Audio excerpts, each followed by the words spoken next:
which of the marketers? Because there are marketers who are complaining about having paid for products for months and they've not seen their products. Yeah, let me explain. In this current situation, what we do is that most of the majors who can't import, and some of them can't import, some are bringing in, some small quantity.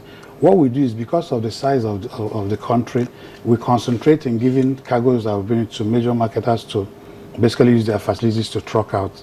And in this situation, we have partner outlets that we now use. If you go to most states, you identify the big retail outlets and we give them fuel. So what we're doing basically is being selective to use as many of the stations as we can to get as much fuel as we can to the public. Now, those people who may have paid for fuel in the past, most of them are either queued up in Apapa trying to get the product out.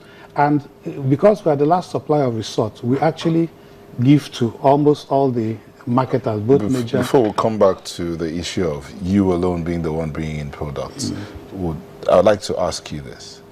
Are you having problems with too many middlemen? I think our problem is that most of the time when you supply fuel to marketers or to depots, people are supposed to go to depots and buy the fuel, and then they transport it. Now, what we see from intelligence is that when they load this fuel, then that's where the transaction starts outside the depots. People buy them and truck them to different locations. Now, we have the capacity to track the number of trucks we load by depot. So the marketer loads the fuel, and as it's moving out, sells it off to somebody along the way. Most of the diversions happen in transit. Let me explain how it happens. If you go to any of the loading points, for example, you buy the fuel 77.66, that's the official price. At that point in time, it's supposed to go to Suleja or Kaduna or Kano, then the truck leaves. Now, when the truck gets to the receiving depot, it's acknowledged that it's there, then it's supposed to be dispatched to the stations. So it is from there that you have the gaps. Now, what we're doing in filling the gaps is that our employees are most of these depots in the key cities. We can't police the entire country, obviously, and that is why we've called on Nigerians to look at what we've put in place. When you go to a filling station and you see the filling station selling jerry cans, we expect you to ask for the manager, why are you selling in jerry cans? Okay, so people who have generators at home, of course, maybe there's no light and they need to power their home.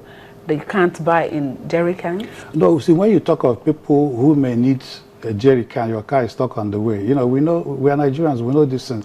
But when you have a car coming with 20, 30 jerry cans, or you have lineup of jerry cans, and then the attendants are no longer selling to cars, they concentrate on selling to jerry cans, they create a panic. We do a monitoring program. I have a monitoring team in the afternoon, one at night. So when they go out and you go to a service station and you see that they are selling mostly in jerry cans, and you say, excuse me, can I see your... You see, most Nigerians will come out and say, we've been telling them, they've been selling only jerry cans. And there are certain stations that you never see a jerry can. It's a question of the integrity of the service station. Okay, now, because we're really winding down. That's the thing about trucks. Why are you not thinking about the rail lines? Why are you stuck with trucks? Good question. Very, very, very good question. I think I've heard from the grapevine that we're looking at, moving our cargoes by rail line, but that's probably in the future. I think what most Nigerians are concerned with is at the present, at the moment. When I joined the industry a couple of years ago, all our movements were by pipelines. I mean, we have the capacity. Refineries will pump from anywhere to all locations. The final question for me before you meet through it in house is the subsidy. Why is it only NNPC that is bringing in products? Why don't you open it up, let the others that can bring in products bring in the products, and make sure there's fuel in the country? And why are our refineries not working? Okay, let me take the issue of the subsidy. I said I don't want to get into the subsidy debate. All of us have our quotas. Like I said, PPMC has 48% of national, that's what we have. Every other market has its own quota. Those quotas are given by PPPRA. So everyone is supposed to bring in their cargo.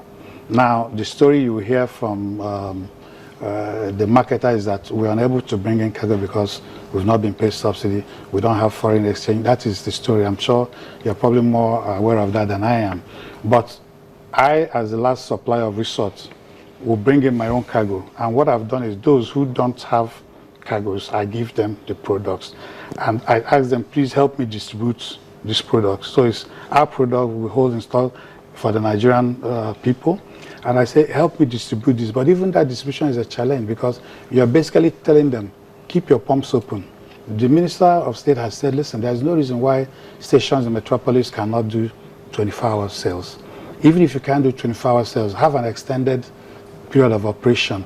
But where you see most stations by 6 o'clock, they've shut down, it creates panic. And because people are thinking that we're going to have a run out of PMS, you see that even where you have trucks holding fuel sitting by the stations, people are still queued up. The average truck has 33,000 liters of fuel. If you sell it, you could do 300, 400, 500 cars, on the average. So when a truck is sitting by the station waiting for haulage, what's the landing cost of PMS? Yes. What we give people is 77.66. Is that the landing cost, or that's what you give? That's we give ex-depot. What's the subsidy level? How much is the subsidy? I'm not an expert in the subsidies. I mean, that is a totally different how much ballgame. is the government paying on top of this? I absolutely have, the subsidy issue, the government has its own position, marketers have their own position. So I don't want to get into that debate. Okay, it will take me away from the main meat of what I'm interested in, how to get Nigerians to have Nigerians fuel. are also interested in knowing how much this fuel indeed is subsidized. But let's move on quickly to the issue of the refineries. Just, I think some few months ago, we were happy that the Kaduna Port Harcourt refineries, we hear that they are working at 60% capacity. And now we are talking about all of this scarcity. What really is the state of these refineries? Well, the refineries are different entities. I mean, I work for PPMC, but as a Nigerian, we have been told that the refineries are currently not working. And because they are not working, they are unable to, produce the gasoline that you and I would ordinarily use. In the past, the gasoline from the refineries would help us in terms of, supply, because we can actually use some of them through some of the pipelines that may be working.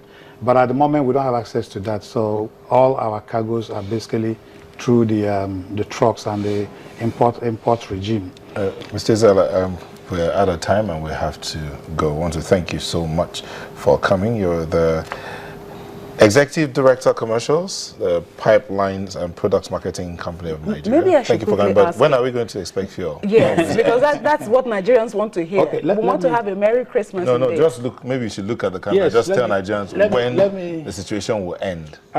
It is getting better. No, but what I'd like to assure Nigerians is that as I sit here and as PPMC and NNPC management sits, nobody is happy with the situation.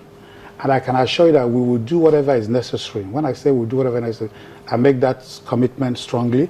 I have a team that is working around the clock. I want to assure Nigerians that we have an effective team working around the clock, trying to address all the issues. We don't sleep, but we'll do whatever is necessary. If we have to beg marketers to stay open, we will. If we have to use the carrot and stick, we will. But whatever Nigerians need, we are prepared to do whatever is necessary to get them fuel.